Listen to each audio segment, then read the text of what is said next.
You remember when like 3D TVs were supposed to be like that thing? The next big thing. Really?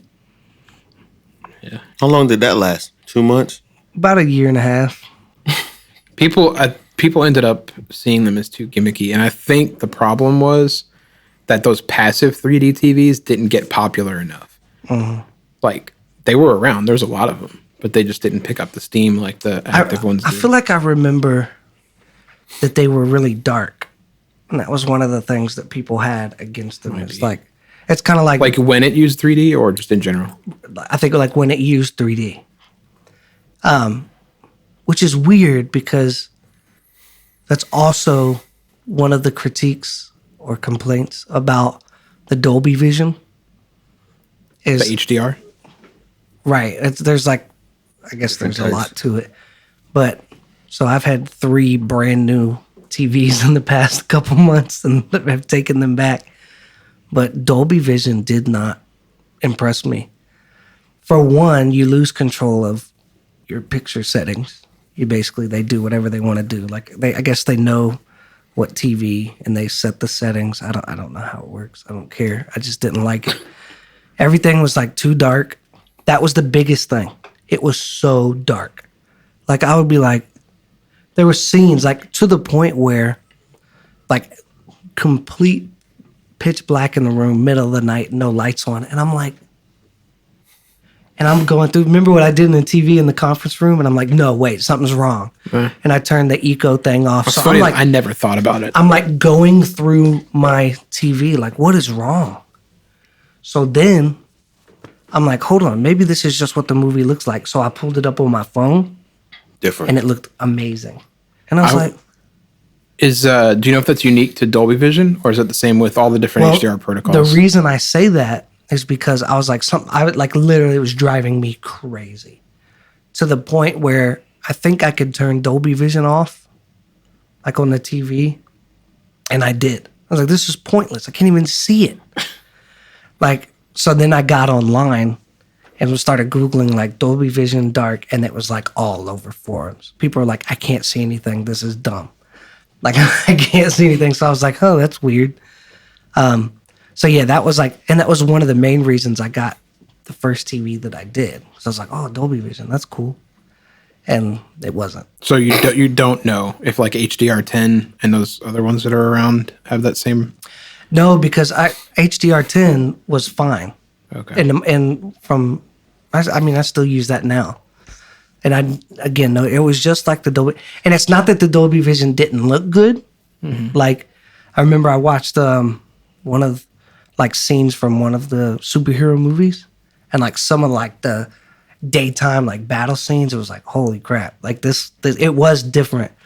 The second they like went inside, you're like, frick! Like, where's everybody at? Like it was rough. I wonder if like if you get a TV that has Dolby Vision but under a certain brightness level, it's not effective. Like you need if you want Dolby Vision to work. This was an OLED TV. I wonder if it has to be like, which are OLED TVs are not as bright in general, if I'm correct, compared to like the Samsung panels. The QLEDs are a lot brighter. So that might have been part of the. I guess this Casual Friday is about Dolby Vision and TVs. TV tech. I don't know. You know what I found out is that the picture of the TV plays only a role in how much I like the TV, which was surprising to me because initially I was like, I'm going to get the best picture I can get. Like OLED, I researched for 2 weeks. I landed on the Sony OLED as opposed to the LG for a couple reasons. And man, did I hate that TV. The Sony one? Yes. And I have an Android phone. I love Android operating system. Android TV or whatever it's called. Trash. Garbage. Sony's remote. Garbage. Wow. And that was like the two things to me that were like the killers. So then I got what did you discover that was from your research that made a Sony stand above the LG then? Or a Samsung. Well, I'm just talking OLED. The reason I was getting an OLED. OLED. So that's another thing. I was not impressed with OLED. A couple things I found out after I bought it. That like temporary, they call it image retention. It's not screen burn-in. It's just image retention. So after you have something on, when you go away from the screen, you can see it there. It doesn't stay. Bro, it felt so cheap to me. So like you're on the menu, right? You go to start a movie. And in the And background, it goes you to, see or the like menu. you start YouTube, and then you see the menu there. Now, it eventually, just after a few seconds, even it would go away. It was infuriating. My plasma does that, Joe. And I'm just like, See, I still have a plasma too, and the picture on it is great. the picture is good. Like the black is like great, but if I go to the menu.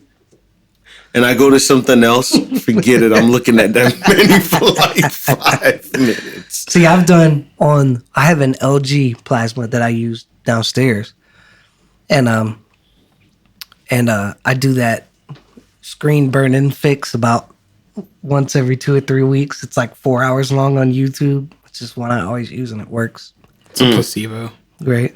No, I mean, it really does. You can actually, because I keep a wallpaper on it, and it's this. So, like, literally, if you do anything on that TV, you see this outline. Like, these big, thick black lines are all over everything. But you can start that screen burn-in fix. 4 hours. Yeah, and then after, like, 2 hours, like, when you start it, it's there. Like, it's just, you see the face. And this one's like a color gradient that's constantly changing. It's not like boxes and lines. It's just like rainbow gradient that's constantly in motion, and you'll see it. Go to lunch, come back, it's like gone. So that works really well. But Interesting. the reason I got the Sony, I can't remember specifically now. I basically found out that they basically used the same panel, so the picture was going to be the same. Was it cheaper? I don't think so. I think Sony had maybe like a type of I know what it was. Is the two Sony TVs. I got like the step down from their best one. And what I read was if you're going to get LG, basically you get the best one. Was it the C9? I think so. And that's what from multiple sources I heard that it's like either get the C9 or you can get a better TV than the C8 and another one. So it's like, well, I didn't want to spend C9 money, but I also didn't want to get a C8 or whatever it is if it's not as good as the other one and the other. So I think that's kind of how I ended up making my decision. The TVs were like, there's one website that compares like point for point, like way too much information. And they were like 0.01, the score difference. It was like basically the same TV. So I think I wanted to try Android TV. There were several things. I'm a PlayStation user. I was till I sold my PlayStation. We'll get the new one though. So there was like multiple things, and then I hated the remote was the killer. What is Sony doing good now? Because I remember for the longest, PlayStation, they're dominating. they were like crushing everything. TVs, they were like the top. I just Cameras, headphones, Walkmans. They're doing good in cameras. Yeah, they're doing really good in cameras. Yeah. Like they've been changing the market for the last 8 years. So they're like killing with cameras. TVs, they're still doing good apparently. I hated the one I got. And then I got a Samsung QLED. Liked it, but actually it was too big. And it like stuck off the wall too much. And like this was what killed that TV for me. Is I saw the frame, and this is what I was alluding to earlier. I've realized now, after shopping for TVs, It's more than that the picture of the TV plays probably about 25% of the experience for me. Because now I got the frame, which 0 wall gap. I mean, it sits right on the wall. It looks like a picture frame. We put picture frames around it. I love it. Like literally, when you turn the TV off, it goes to like art mode, and we just have a picture of like the kids, and it puts a mat around it. The frames we have around it match it almost perfectly. Literally, we've had people, and I didn't even think this would happen, but it has happened. People come up and go, "Did you get rid of your TV?" And then like I push the button and the picture You're like like, "Nuh-uh, the sucker." shutter goes away and here comes like this picture and they're like, what is this? And they're like freaking out. So the actual like form of the TV means a lot to me. I figured that out. The aesthetics. I'll tell you the other thing. So this is the way I look at it. There's the picture, there's the aesthetic of it, the actual like form, the bezel, all those things.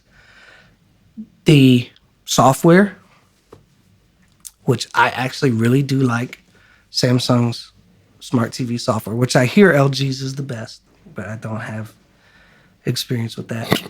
And then the other one, probably one of the most important things to me is the remote.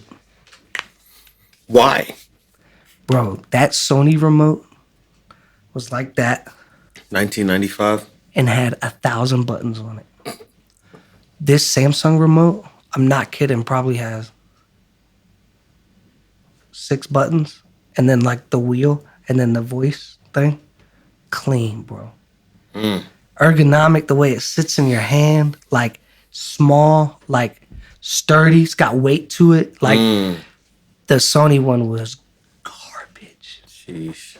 So like literally, and that's one of the hardest things when you're shopping. Like I was in Best Buy, like, do you got the remote? And they're like, oh, no. Who asked for that? You know what I'm The saying? dumb guy asked me for a Which remote. I should have just listened because everybody on Amazon was like, the remote for this TV sucks for the Sony. And I was like, I can't be that bad. It was It's the remote. When I finally like put money towards buying a TV, I'm still gonna try the LG the seat, yeah. because I want to see you don't play games as much as I do, Right. so I want to see like if it could work. Because every time I walk in the store, I want to cry when I see Dude, that it's, TV. It's crazy. That infinite contrast. Like this is my opinion, my humble, non-professional opinion of OLED. It's either not going to be around forever or it's just not perfected yet. It's just not ready I yet. would say the second thing. Yeah. It's not Like- refined. Like, and because now you got Samsung, they're doing this micro LED, which is like kind of their answer to OLED, which really Samsung is like really anti OLED. For some reason, If you watch their videos, they explain why they don't make them. And Who makes the LG screens? I don't know who actually makes. it could be panels. LG. It might be Sharp. I think it's either Sharp. I think it might be Sharp. It's because I think But I there's don't only a few actual screen. That's what I was Makers. reading is that the OLED panel is basically the OLED panel. The thing that's Same most thing with phones, basically. Yeah. yeah, the thing that's most important that you should think about is the processor. If you're not watching 4K content, the processor is really important because it'll upscale it. And whoever has that was it. Sony's upscaling. That was the thing that sold me because I was telling my wife, I was like, if I'm gonna buy a TV, half the stuff you watch isn't even in 4K. Right. So I'm like, I want to get one that I'm getting the most out of the TV. And whatever the processor was in the Sony that I had was like, Gonna upscale it. it was Make like it the look killer like 4K. process. And that was the thing that website was saying is like Sony's processing was like. I guess it depends what you watch and where you watch too, because, like Comcast cable boxes support 4K, but how frequently are you actually going to get 4K? Like never. 2020. Who has a cable subscription anymore? Some people do. I'm just saying, like, so like there's that, right? That's a Right. dying thing. The things Dead. that we all do have, like Hulu, Netflix, Disney Plus. I don't want to say a majority of their content, but a lot of the majority of the content that's watched frequently is now 4K. Plus, I mean, smart TVs have the apps in there, so you don't even need like, Chromecast, Apple TV, all those things. Yeah. So, I mean, I think nowadays, like this year, I think we're finally reaching that sort of tipping point with 4K content, whereas the last like 3 years, Well, they have to because there's 8K now, right? I guess that's just how it goes. and which is crazy. Is like how did they even create 8K already when there's nothing really out there in 4K? Right. It's like the only thing I watch in 4K is streaming content that's in 4K, which is a lot of what I watch, but the other probably 70% of what I watch is 1080p. Huh? What, 1080p? Live sports, which are 1080. I know they made a big deal because like the Super Bowl was in 4K on like 2 cable providers, and that's it. So like that's where we're at. Like, hey, everybody's going to be on 4K if you have Bell South. like don't have that. Okay, keep going. So that's the processor was important, but So that's what made you get the Sony. I'm sorry. No, you're good. yeah, and it looked very good. But it still wasn't satisfying, and you spending Just money wasn't that satisfying. you spent. The image retention, the remote, the What did they say about the LG processor? Just wasn't quite as good, or was a glaring difference? What I heard, I remember specifically one guy on YouTube that does TV reviews. Breakdown. So he said that he preferred the Sony processing in general. And then I went to the other website, and then the processor was if the LG was 9.3, the Sony's was 9.4. So I was like, okay. So I was literally looking between those two, what's going to be the tipping point? I landed on processors probably important to me because I'm going to be watching mainly live sports. That's not going to be in 4K. So I was like, let me just try the Sony one. So you went for 0.1% and a bad remote. And the Android TV, I either had some misunderstanding, or there is a way you can sideload apps and stuff so you can so I was like, oh, that'd be dope. I could sideload all these apps that I like or things that I want, and I could have access to the Play Store. And it was bad. And I hear that the Android TV experience on Sony specifically is not very good because they get updates and bug fixes later. And it's, yeah, I don't know where Android TV is at right now. I'm assuming it's gotten somewhat better, but I know it hasn't been a focus of Google to really improve that experience. I hear differently now because I've heard that that Google's going to be releasing a new dedicated Android TV device this year, which the last 2 years, the only people who have been making them are NVIDIA, Mi Box, a few other random manufacturers that have kind of been keeping it alive. There hasn't been a Google Android TV device in a long time.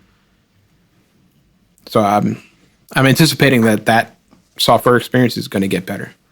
So you had the Sony TV, you returned that one, and then you got QLED. the QLED. yeah, But then you returned the QLED, and you got the frame. the frame, and that satisfies you across the board. Yeah, so the frame is the 6 series QLED, the Q6 panel, Right. from what I understand. And yes, but I like it for a lot of reasons. I actually really like the One Connect box. So there's no inputs on the Back TV of the TV monitor itself. There's Mm-hmm. one cable. Yes, it's proprietary. Yes, it's expensive and kind of fragile. All of those things that I read about. But that one cable goes down to the box. And actually, the way I have it is my cable runs through the wall anyway. And then I drilled a hole. We have a console table Down behind that it? has dresser drawers in it. And I put the the box in the drawer and brought the cable through. So literally, there's no sign of there being a TV there until we put those speakers, those standing floor speakers under it. So that kind of gives it away. But if that wasn't there, there's no cable, there's no electronics. All you need to do is just put a record player on top of the console. Yeah, that's true. But yeah, that was what was surprising to me. This is what I think. If I had a movie room in my house and I wasn't going to go 4K projector route, I would, theoretically, if I had the money, I would get the big LG C9 and put that as my movie room TV. But as a daily driver, I'd much rather have like what I have upstairs now. Does that make sense? Yeah. Like that specialized, like, okay, the picture is the most important thing when I'm sitting right here. Like that's what I want. But the overall experience it may be different from what I had too. Yeah. But that's what I could see me getting an OLED for. It's just that perfect picture experience for when I'm feeling cinematic. Yeah, no, I get that. Like there's actually certain things that I won't even watch on like some regular TVs. Like I have a 4K TV. It's not a great one. It's a TCL, and it's a few years old now. TCL. But like I never finished watching. There's this show on Netflix that's it's weird, but it's like really really interesting, and it's really beautiful. Altered Carbon. It's a weird like sci-fi action type thing, and visually and also audio. Like it's something that like one of those things that just begs quality to watch to like consume it on. So like when I moved back here and I didn't have my 4K TV set up for the longest time. I didn't have my surround sound. I stopped watching the show. And I still haven't finished it because like, I want to experience the whole thing visually and audio wise. You know what I'm starting to realize? Have you ever noticed how like everybody's like this and there can be stuff on TV and people are like this, like looking at their phone? I'm starting to realize like how good our phone picture is compared to most TVs. Well, it's a Like- smaller picture too. Right. Yeah, it's easier to And you get can away with control the viewing angle and distance. Like it's crazy how like you could have this, big 65-inch TV and people would almost prefer to just hold this device right in front of their face. I wouldn't. The only time I pick that up is when a commercial comes on. Yeah. No, I think I Something like agree, that. but it's like I get it sometimes. Though. Yeah. It's like and the reason I say that is sometimes I'm sitting in my room in front of my TV like this, looking at my phone, and I'll be like, oh, I could put that up, and it's like, nah. Like I don't know. It's weird. It's different. I actually did that this morning. I'm watching the NPR this morning while I'm getting ready for work, and I just like cast it to the TV, and I was just like, that doesn't even look the same. Yeah. I just canceled it immediately. Like, forget it. It's Casual Friday, so he can hit the table. Oh, that's the rules. All right. Yeah, this is actually probably your best podcast performance. I did hit the table earlier with the little headphone joint. Let's go home, man. It's late. No, Gotta let's go stay out of here. town in the morning. There's like cheese. You don't got to go out of town in the morning. Well, Man, I guess I have to. those on the mic. I guess I have to pack and stuff Yeah. at some point. Oh, you're going too.